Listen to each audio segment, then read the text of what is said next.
Hey, it's Dr. Hillary from Rangeline Chiropractic. I am here with my good friend Alysia Larson. Hello. This woman is amazing, and she does a whole bunch of biking, running, swimming, and she is going to talk to us a little bit, chatting back and forth about a triathlon. And something to know, I just learned how to spell it correctly today. I don't know if it's a Midwest or Michigan way to pronounce it triathlon, but apparently that is not correct. Alysia, am I the only one that spelled that and said that wrong?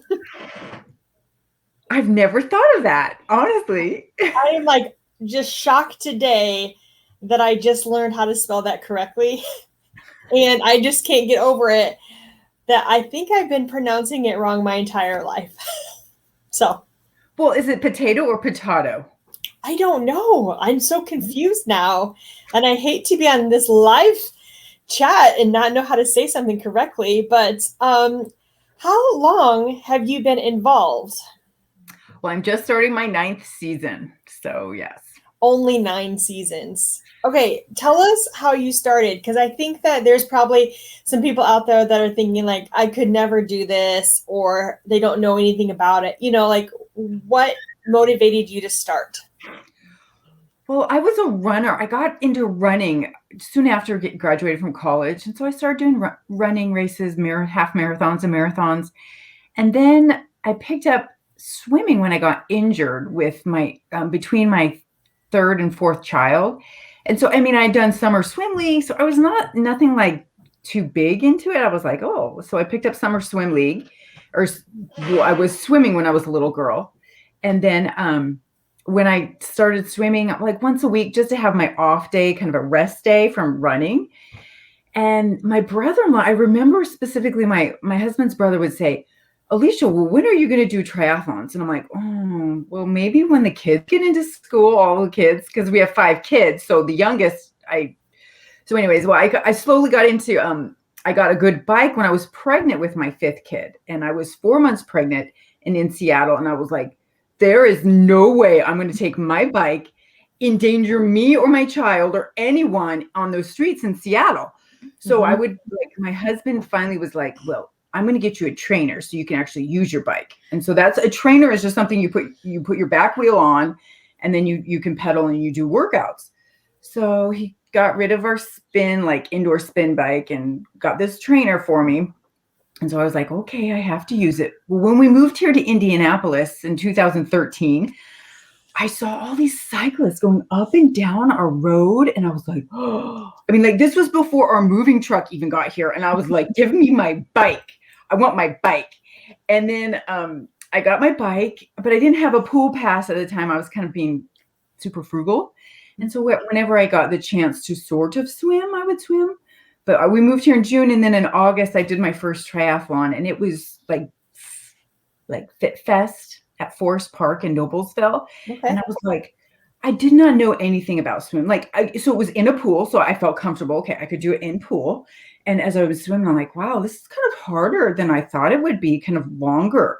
And then when I got out of the pool, I was like, I'm going to fall over. I feel so sick and dizzy. And so I'm like waddling, somewhat running to transition area. And then I'm like, okay, here's my stuff. And I'm putting it on, and I got on my bike. And at least I had a decent bike, because I was passing people that were on beach cruisers or hybrid bikes. And I was like, well, at least I have a decent bike. And then, I wasn't passing anybody because I didn't know what I was doing. Right. Mm-hmm. And then I transitioned over into your running shoes. And then you get your running shoes and you start running. You're like, oh, what's wrong with my legs? They feel like lead. It's called elephant legs in triathlon. Mm-hmm. So you have these legs that feel like they're 100 pounds each. And you're just like, you could be robotic person, in slow motion. That's what you feel like. Anyway, so you're running and finishing it up. And I was like, whew, I think I will do another one, but next time I'm going to train better. Oh my gosh. So do you just do one a year? It depends on every athlete is different. For me right now, I've just been focusing on sprints. So they're shorter. Mm-hmm. There's 2 classifications for triathletes. There's a short course, and then there's the long course. So short courses are called sprints or Olympic, and you'll see the Olympic distance at the Olympics. next month. Ooh. And then you have the long course, which you typically hear of Ironman and half Ironman. Mm-hmm. Yeah. So I've only done a 1/2 Ironman, but I have this big girl dream of taking my pink bike, which is hot pink, on the back of my pink Cadillac. Don't have that yet, to go to my one and only Ironman. Don't know which one yet. And then how come they don't have like an Iron Woman? Well, Ironman is a franchisee brand name.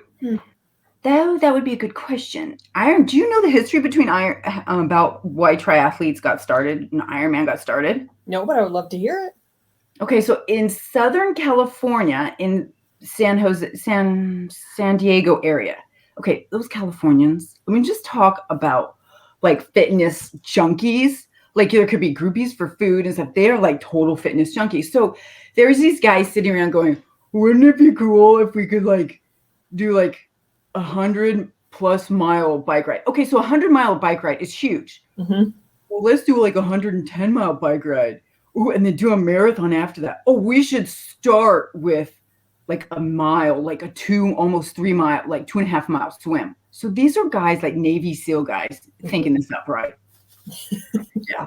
And so then they're like, well, triathlon started in Southern California. And then they came up with this whole Ironman race that went over to Kona. So you could go to Kona.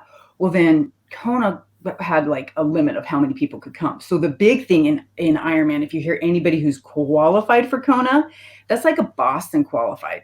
Okay. You know how you hear people say, I'm Boston qualified, you qualify your marathon in such a time, you could go to Boston. Now you do it or not, that's up to you. But that's the same thing. Kona is like that in the triathlon world, is that you got to go to Kona. You are either ranked first, second, or third place in a marathon, in an Ironman race. So you had to qualify in an Ironman race or have a particular time. Okay. Sometimes they'll give them to a half Ironman race. So nice. No, I did not know anything about it.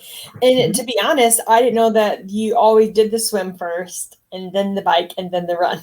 Like I just didn't pay attention to it. And I was just thinking, maybe you get to pick which one you want to start with. Okay, if I could say, I would start with the run and end with the swim, because then like your legs, the water will compress and cool your legs and better recovery. No, they don't do that. I think they don't want people drowning. Oh, cramping. I don't know. I would almost start with the biking first. I don't know. But okay, tell us about your hot pink bike that you have, because I love that you have this. And then how and why did you pick hot pink for your bike? Oh my gosh. Well, my first bike, okay, by the way, every bike has a name. Okay. If your bike does not have a name, it's time to name her or him. My first bike is called Snow White because she was an specialized Dolce, and she is all white. Okay. Curvy, beautiful, shifts gorgeous. But then I was like, everybody kept asking when I started my Mary Kay business, well, where's your pink Cadillac? Where's your pink Cadillac? And I'm like, okay, first off, like pink Cadillac is on a director level and it's so high up. And then I was like, forget that. I'm a triathlete. I need the pink bike first. So I kept telling everybody, I'm saving up my Mary Kay pennies or dollars for a pink bike. So one of my customers actually made this picture up here. It's a pink bike. It's a pink cruiser bike. She painted that. That's why I have it there. Aww.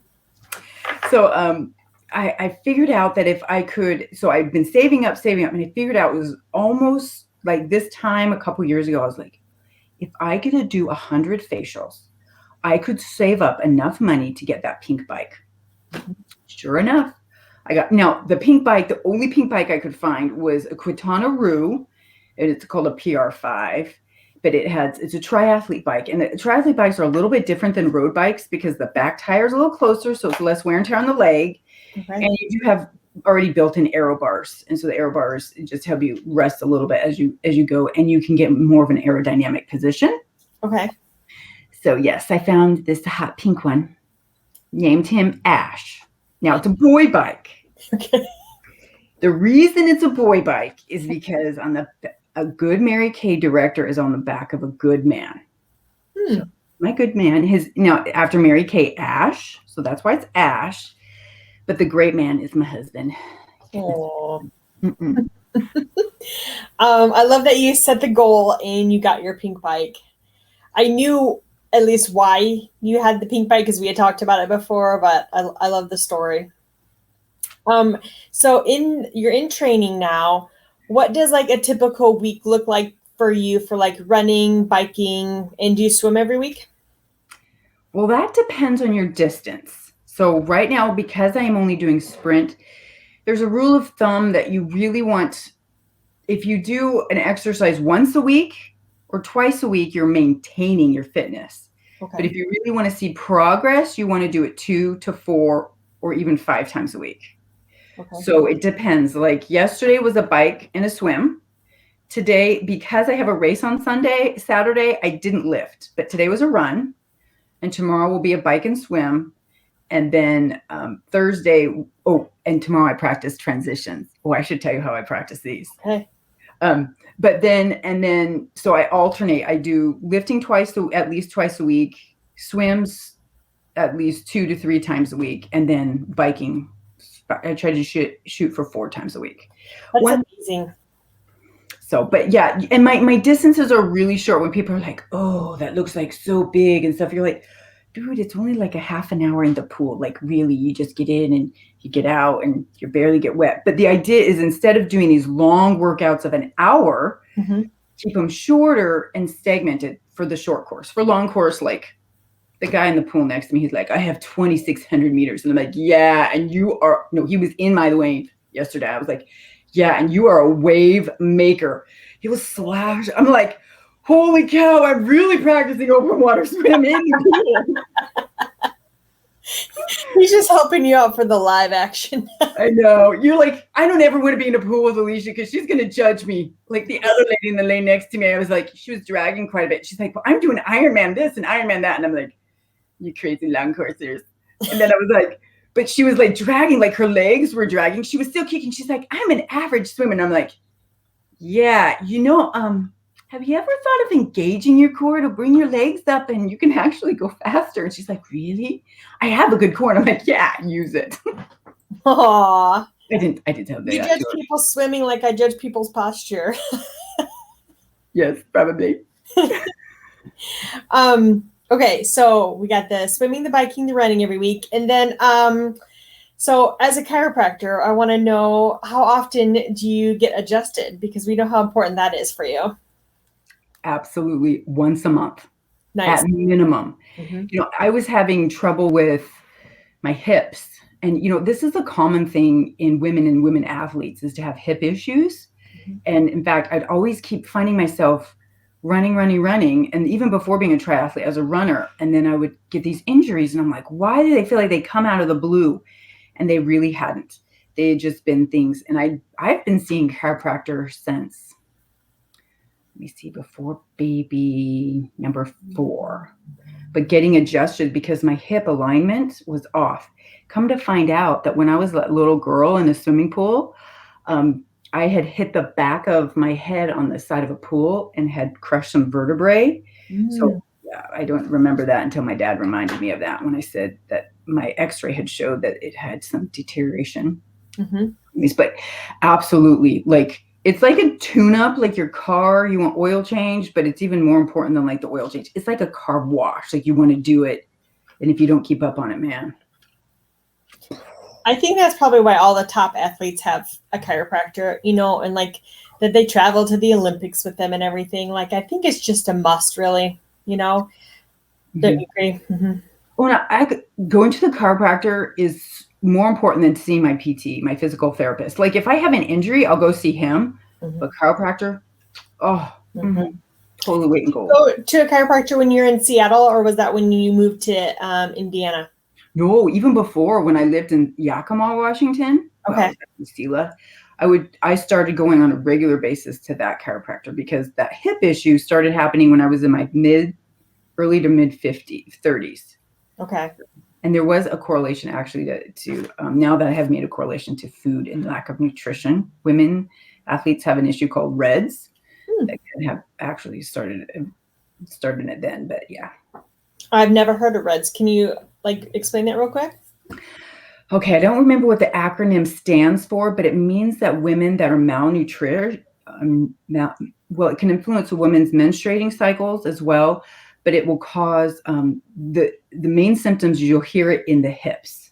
Okay. You'll feel it in the hips, and that's a sign that women athletes are malnourished. That means you're still eating, but that you're not eating the right stuff. And your body's maybe not absorbing what it needs.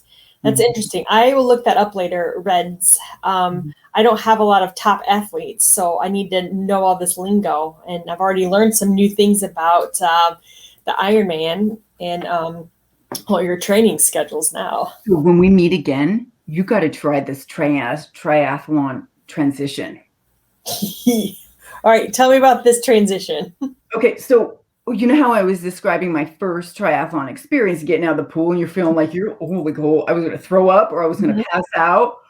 But I'm like, well, I don't want that again. So I started YouTubing, figuring out these transitions. How do you practice transitions? Mm-hmm.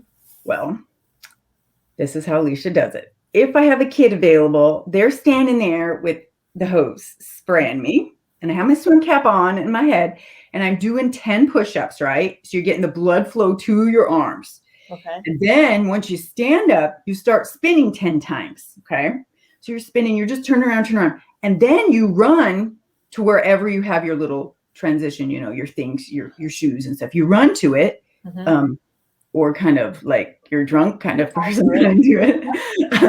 And then you get your helmet on, you practice putting your helmet on, your shoes and everything. And then you ride out and then you come back right in and then you drop everything and get your running shoes on, your race bib.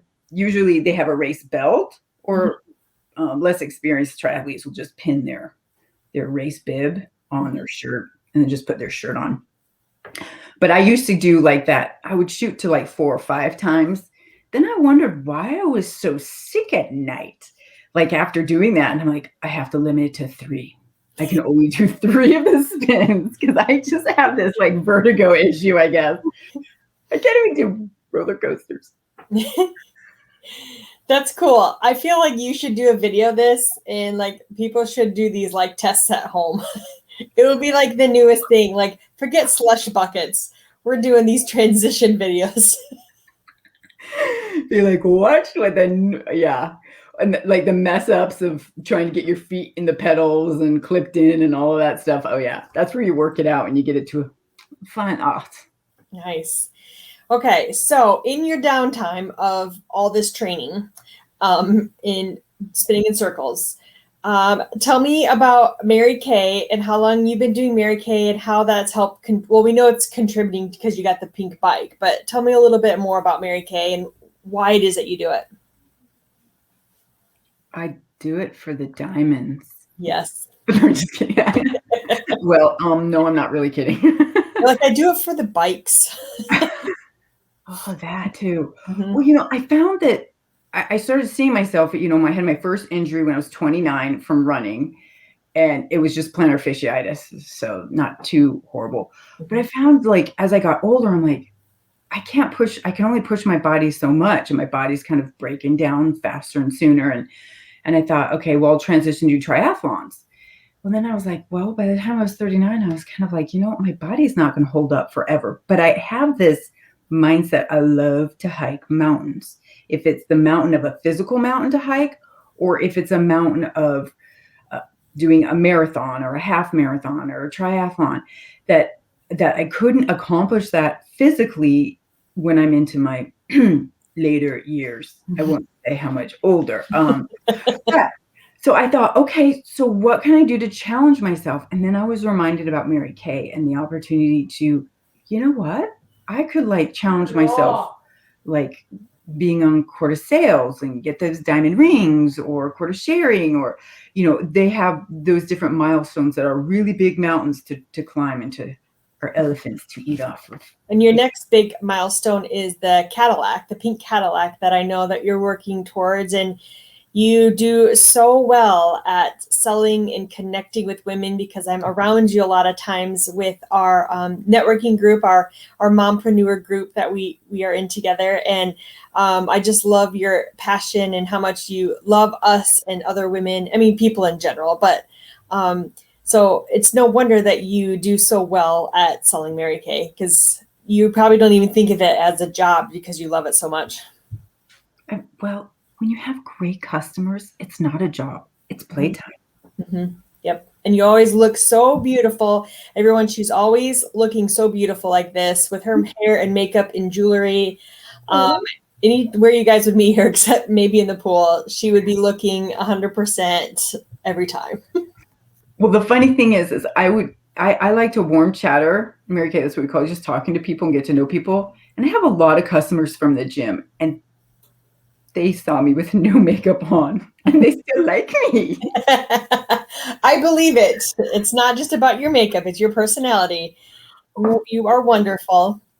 Oh, Dr. Hillary, if truth be told, you have a wonderful culture in your office, and I'm just going to say, wonderful culture, wonderful people, and you project that love and that go give, that law of abundance mentality. So I think that's why we like each other so much. We're very similar. Before we leave, tell me your favorite Mary Kay product. I didn't tell you I was going to ask you this, so just putting you on the spot. I'm sure you have a favorite. Tell me what it is and why. Okay, my most recent one, and it's limited edition, and actually, because I did my Tuesday tips this morning, and it's still hitting here with my makeup.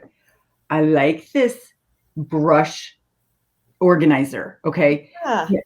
you're like, brush organizer. Okay, so I used to be putting them in just a jar and I have to pull them out on the top. Mm-hmm. These, like, you could put small and big ones, and it organizes you.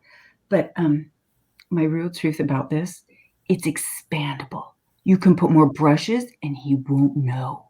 You know, men have an expandable gun cabinet, like all them guns. So once they get like 3 or 4, they're like, oh, all them guns, right? And it expands. This can expand, so you can keep putting more of your brushes in. He won't know. I need like something expandable for my Amazon purchases, I guess. I'll let you know about I like that. I'm a type A and I like to organize, so I can appreciate your love for organizing your brushes. It's so sad, but I love it. Nope, I find nothing wrong with that. Someone popped on, Alysia, and said, "Hi, ladies, looking great." Well, thank you. I'll just pop that up there. Just as Facebook user. All right, Alysia, thank you so much for hopping on and chatting with me about your running, your biking, your swimming, and your transitions. I'm on Facebook, so if anybody has questions or wants me to evaluate their swimming form, you dare. No, but anybody has questions about triathlons, I'm happy to talk to them. Yes, make sure you post some information underneath this in our Facebook. That way people could reach out to you if they have any questions, or definitely any Mary Kay questions. She's the best, you guys. So thanks so much, Alysia. Thank you.